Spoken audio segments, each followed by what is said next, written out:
નમસ્કાર વિદ્યાર્થી મિત્રો, હાલમાં તાજેતરમાં 7/3/2024ના રોજ આપણે પંચાયત ગ્રામ ગૃહ નિર્માણ અને ગ્રામ વિકાસ વિભાગ ગુજરાત સરકાર દ્વારા એક પરિપત્ર જાહેર કરવામાં આવેલ છે, જે આપણે લખેલું છે એની અંદર પરિપત્રમાં કે રાજ્યના દરેક તાલુકા ખાતે સેનેટરી ઇન્સ્પેક્ટર પંચાયત સેવા વર્ગ 3ની દરેક તાલુકા દીઠ એક લેખે કુલ 248 જગ્યાઓ ઊભી કરવા માટે ₹7.73 કરોડની નવી બાબતની જોગવાઈને વહીવટી મંજૂરી આપવા બાબત અંગેનો એક પરિપત્ર કરવામાં આવ્યો છે, જે આપણે પરિપત્રને વિગતવાર જોવાનું છે.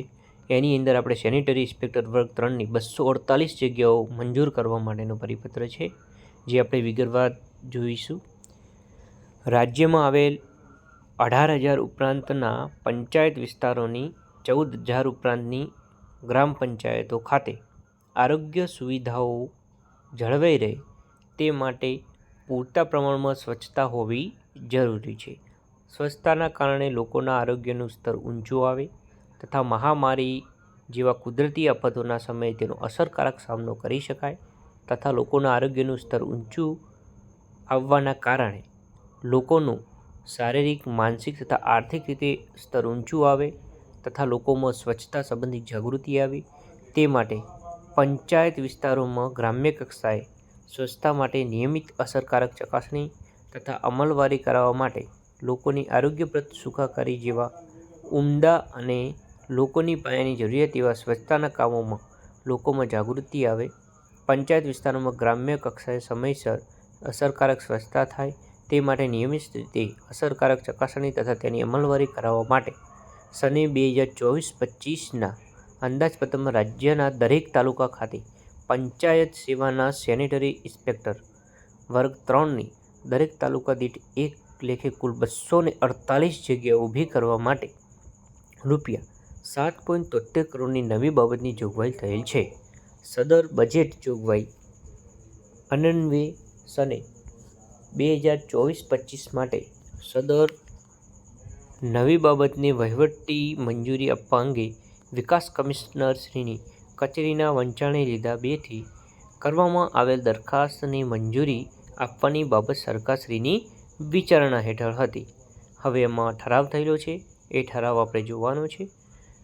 પુખ્ત વિચારણાના અંતે રાજ્યના દરેક તાલુકા ખાતે પંચાયત સેવાના સેનેટરી ઇન્સ્પેક્ટર વર્ગ 3ની દરેક તાલુકા દીઠ એક લેખે કુલ 248 જગ્યાઓ ઊભી કરવા માટે ₹7.73 કરોડની નવી બાબતની જોગવાઈની નાણાકીય વર્ષ 2024-25માં માંગણી ક્રમાંક 70 મુખ્ય સદર 25-15 અન્ય ગ્રામીણ વિકાસ કાર્યક્રમો પેટા મુખ્ય સદર 00 ગૌણ સદર 101 પંચાયતી રાજ પેટા સદર 02 દેખરેખ કર્મચારી વર્ગ માટે પંચાયતની સહાયક અનુદાન હેઠળ ખર્ચ કરવા માટે વહીવટી મંજૂરી આપવામાં આવે છે, જેની અંદર આપણે જોઈએ છીએ મિત્રો કે સર્વગનું નામ છે સેનેટરી ઇન્સ્પેક્ટર વર્ગ 3.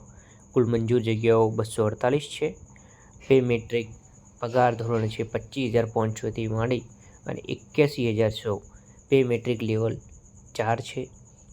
પ્રસ્તુત નવી બાબતને નીચે મુજબની શરતોને આધીન વહીવટી મંજૂરી આપવામાં આવે છે. હવે આપણે શરતો મિત્રો છે એ શરતો જોવાની છે. ભરતી અંગેની સામાન્ય શરતો. આ જગ્યાઓ ઉપરની ભરતી સરકારશ્રીના જે તે જગ્યાના પ્રવર્તમાન ભરતી નિયમો અને નિયમ ભરતી પદ્ધતિને અનુસરીને કરવાની રહેશે. સીધી ભરતીના ફાળાની જગ્યાઓ વહીવટી મંજૂરી મળીથી 6 માસમાં સીધી ભરતી ભરવા અંગે સાવવી નાણાં વિભાગ મારફત સ્થાયી સમિતિની મંજૂરી મેળવી ભરતી પ્રક્રિયા હાથ ધરવાની રહેશે. આ જગ્યાઓ ભરતી વખતે અનામતનું ધોરણ નિયમોનુસાર જળવાય તે વિકાસ કમિશનરશ્રીની કચેરીએ જોવાનું રહેશે. આ જગ્યાઓ ભરતી વખતે બેકલોગની જગ્યા હોય તો તેને અગ્રિમતા આપવાની રહેશે. આ જગ્યાઓ ઉપર નિમણૂક પારદર્શક પસંદગી પ્રક્રિયા હાથ ધરીને કરવાની રહેશે. કમ્પ્યુટરની જાણકારી માટે પ્રવર્તમાન ભરતી નિયમો અનુસાર ઉમેદવાર નિયત થયેલ કોમ્પ્યુટર કૌશલ્યની પરીક્ષા પાસ કરેલ અથવા તો લાયકાત ધરાવતા હોવા જોઈએ. રાજ્ય સરકાર દ્વારા વખતોવખત નિયત કરવામાં આવેલ ભાષાકીય ખાતાકીય પરીક્ષાઓ નિયત તકમાં પાસ કરાવવાની રહેશે. હવે વાત કરીએ પગાર અને નવી વર્ધિત પેન્શન યોજના વિશે. એની અંદર પણ શરતો મૂકેલી છે કે જે તે જગ્યાઓના પગાર ધોરણો ROP 2016 પ્રમાણે છે કે તેમ તે ખાતરી કરી લેવાની જવાબદારી વિકાસ કમિશનરશ્રીની કચેરીની રહેશે. વળતરની જગ્યાઓ ભરતી નિયમોની જોગવાઈ મુજબ જો ભરતી ફાળે આવતી હોય તો તે પ્રમાણે અને જો સીધી ભરતીના ફાળે આવતી હોય તો નાણાં વિભાગના 16/2006થી અમલી બનેલ ફિક્સ પગારની નીતિ અને નાણાં વિભાગના તારીખ 28/3/2016ના ઠરાવથી નિયત થયેલ બોલીઓ અને શરતો અનુસાર અને તેમાં વખતો-વખત થયેલ સુધારાઓની જોગવાઈઓ પ્રમાણે ભરવાની રહેશે.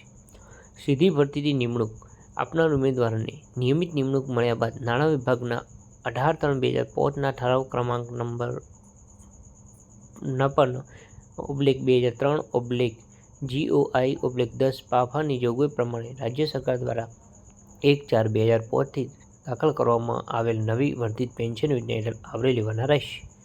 હવે જગ્યાઓની મુદત અને સેવાઓ અંગેની શરતો છે. આ નવી મંજૂર કરેલ જગ્યાઓ જે તે નાણાકીય વર્ષના અંત સુધી ચાલુ રાખવાની મંજૂરી આપવામાં આવે છે. ત્યારબાદ જગ્યાઓ વખતો-વખત ચાલુ રાખવાની થાય તો વિકાસ કમિશનરશ્રીની કચેરીએ જગ્યાઓ લંબાવવાની દરખાસ્ત મુદત પૂરી થતાં પહેલાના 1 માસ અગાઉ નાણાકીય સલાહકારશ્રીને રજૂ કરી જગ્યાઓ વધુ સમય ચાલુ રાખવાની મંજૂરી મેળવવાની રહેશે. સીધી ભરતી અથવા ભરતીના ફાળાની નવી ઊભી થયેલ જગ્યાઓ સેવા કરાર આધારિત અથવા આઉટસોર્સિંગ લેવાની જરૂરિયાતના સંજોગોમાં અચૂક નાણાં વિભાગ કરકસર પ્રભાગની મંજૂરી મેળવી લેવાની રહેશે. નાણાકીય ઔચિત્ય પ્રસ્તુત કામ માટે પ્રવર્તમાન નિયમોની આધીન ચાલુ થતા આગામી નાણાકીય વર્ષમાં પર્યાપ્ત અંદાજપત્રીય જોગવાઈ કરાવી લેવાની રહેશે. આ અંગેનું ખર્ચ રાજ્ય સરકારના સ્થાયી તેમજ વખતો-વખત લાગુ પડતા ઠરાવો અથવા પરિપત્રો અને નિયમોની જોગવાઈઓ મુજબ નિયમ પદ્ધતિથી કરવાનું રહેશે. આ મંજૂરી અંગે કરવાના થતા ખર્ચ અંગે નાણાકીય ઔચિત્ય સિદ્ધાંતોનો અમલ કરવાનો રહેશે. આ મંજૂરી અન્વયે ફાળવેલ ગ્રાન્ટનો અન્ય હેતુ માટે ઉપયોગ કરી શકાશે નહીં. બચત રહેલી રકમ વર્ષ આખરે સંગ્રહ કરવાની રહેશે.